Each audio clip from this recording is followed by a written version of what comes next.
In the kitchen today is Chef Jess Thomas. She has a great recipe that's versatile and it's good for breakfast, lunch, or dinner.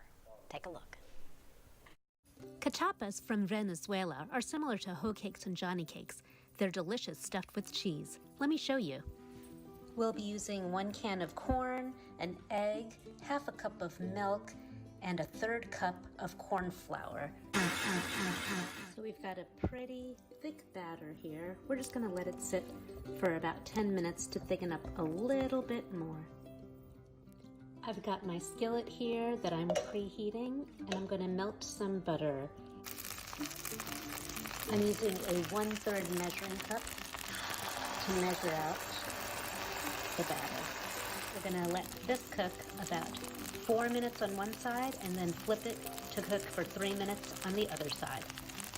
There was a family from Venezuela that came to our church, and one of their daughters is the one that taught me how to make this. And I just realized there's so much more delicious food out there that I just know nothing about. So even though there's problems and strife that are happening in that country, there are things that we can celebrate. You can add a little bit more butter if you feel like it's getting a little sticky. If you can get your hands on some fresh corn, this will be even better. Next is the cheese. Just sprinkle it right on.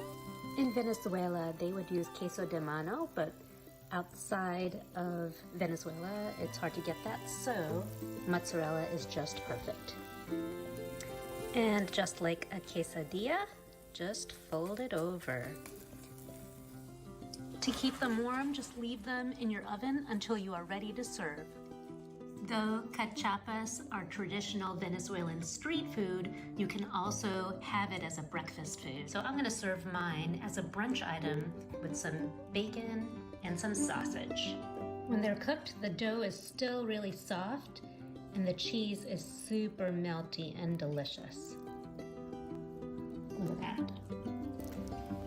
Cheesy, gooey, slightly sweet, these Venezuelan cachapas will be the hit of your next brunch. For more recipes and tips, find me on Instagram @JessSoulFood.